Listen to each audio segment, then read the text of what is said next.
Assalamualaikum. Waalaikumsalam, silakan masuk, silakan duduk. Zaima ya yang Iya, selalu Ibu. menghubungi Ibu. Iya, Bagaimana kabarnya hari ini Zaima? baik Ibu, alhamdulillah. Zaima puasa hari ini. Puasa alhamdulillah. Zaima di sini atas kemauan sendiri atau ada rekomendasi dari teman? Saya datang ke sini atas kemauan saya sendiri, Ibu. Sebelumnya Zaima tahu tidak apa itu konseling? Saya sedikit tahu tentang pengertian konseling. Jadi konseling itu adalah proses bantuan yang dilakukan oleh konselor terhadap konseli untuk agar masalah yang dialami oleh konseling tersebut bisa teratasi. Oke, itu sudah benar ya Zaima. Nah, di sini juga perlu Zaima ketahui bahwa ada 4 asas dari konseling sendiri. Yang pertama ada asas keterbukaan, yang kedua ada asas kerahasiaan, dan yang ketiga ada asas kemandirian, dan keempat yang terakhir ada asas kesukarelaan. Nah, di sini Ibu harap Zaima bercerita dengan sukarela dan akan Ibu tampung cerita Zaima dengan kesukarelaan, begitu Zaima. Dan di sini juga cerita Zaima tidak akan tersebar luaskan. Yang tahu cerita Zaima itu hanya kita, Zaima dan Ibu dan Allah, begitu. Apakah Zaima setuju? Setuju, Ibu. Baik.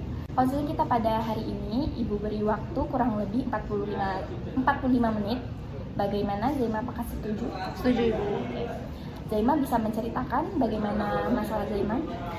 Jadi begini, Ibu, saya merupakan mahasiswi dari Universitas Lampung, jurusan bimbingan dan konseling. Saya ini sekarang sudah memasuki semester akhir, Ibu.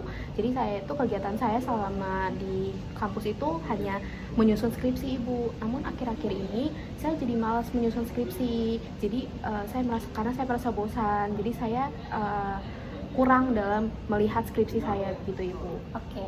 Jadi di sini permasalahan Zaima sendiri itu Zaima sedang menyusun skripsi tapi Zaima merasa malas untuk mengerjakannya, begitu ya Zaima? Iya. Oke. Di sini Ibu mau tanya, skripsi Zaima sudah sejauh apa? Sudah hampir 50%, Ibu. Oke. Di sini kalau menurut Zaima sendiri itu permasalahan yang paling utama Zaima malas menyusun skripsi itu apa sih? Karena saya bosan, Ibu.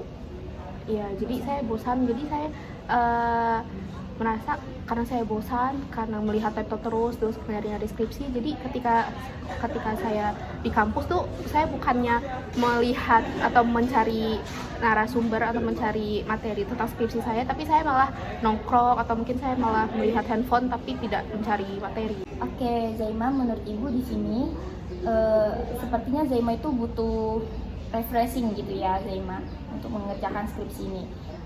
Menurut Ibu sebaiknya Zaima itu mengerjakan skripsi itu berbarengan nih sama teman-teman Zaima biar terasa lebih relax lagi, lebih fun lagi, lebih happy gitu.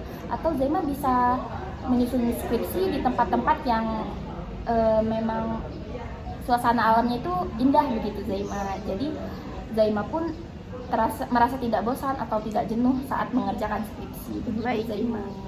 Baik, Ibu, saya mengerti. Mungkin kedepannya saya akan bisa lebih mencari solusi lagi agar saya tidak bosan lagi. Terima kasih, Ibu. Terima kasih Zaima.